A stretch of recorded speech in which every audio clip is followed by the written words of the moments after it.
Finish. এই হারামজাদা, লাস্টের দিনটাও তুই দেরি করে আইছস।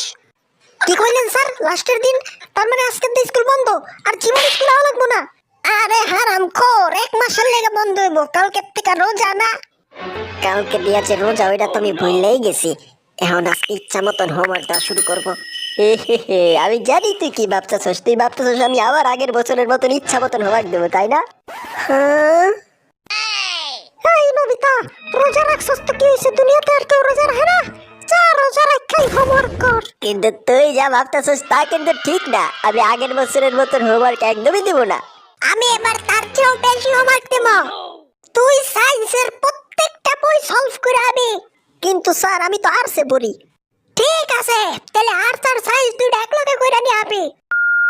দেখ, তুই তো জানোস আমার জন্মগত সমস্যা, আমি ঘুম দিয়ে উঠতে পারি না।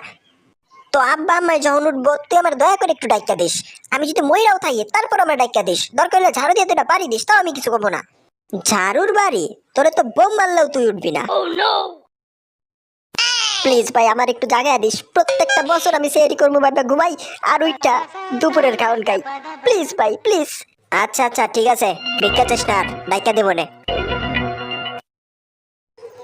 আরে তোরে এতক্ষণ ধরে ডাকতেছি, 10টা মিনিট হয়ে গেল, এখন উড়োসটা তোর লেগে আমি ভাত খেতে পারতেছি না।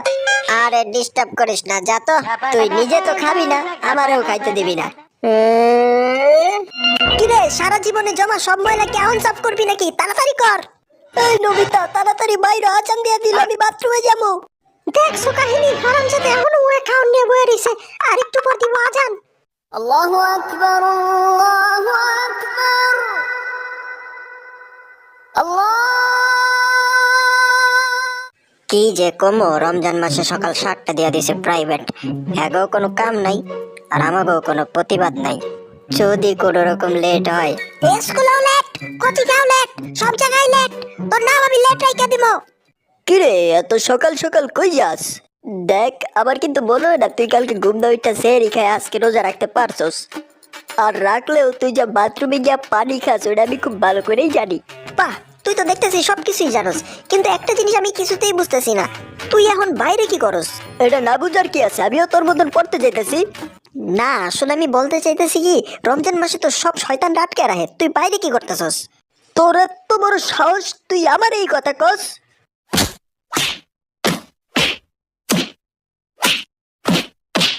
ডরিমন, পটকা জিয়ান আমারে আবার পিড়ে আলু বানায় দিছে। তোর বাজে কথা রাখতো, গ্রুপে সবাই মিলে একটা ইম্পর্টেন্ট জিনিস নিয়ে আলোচনা করতেছি। আজকে ইফতার একটা দাওয়াত পেয়েছি, খাওয়া দাওয়া হইতে পারে। ও, ওই যে বড় লোকরা যে ফকির মিসকিন খায় ওই জায়গায় তোরে দাওয়াত দিছে, তাই না? না ঠিক আছে, তোরা দেখ তো ওইরকমই অনেকটা। দেখ, ঝগড়া করে উদয় গলাটা শুকা মনে এমনিতেই রোজা রাখছি। শোন, সুনিয়র বাসায় আজকে ইফতার পার্টি আছে। এই তো এতক্ষণ একটা ভালো কথা কইছস। তো ইফতার করতে যাবো কখন? দুপুরে নাকি রাইত্রে? থাক ভাই, তুই আর কথা কইস না। দেখ, তোর কথা শুনলে আমার রাগ ওঠে। বাহ, ইফতারের সময় আলু ভর্তার ছবি দেখলো বিরিয়ানির গ্রান বাইরে হয়ে যায়। গাইস, তোমরা কিছু মনে করো না, আমি কিন্তু বাসা থেকে ইফতারি কইরা আসছি, আমি বেশি খাইতে পারবো না। থাক, বাদ দে, সিজুকারে কেউ কিছু কস না, ও আগের তেই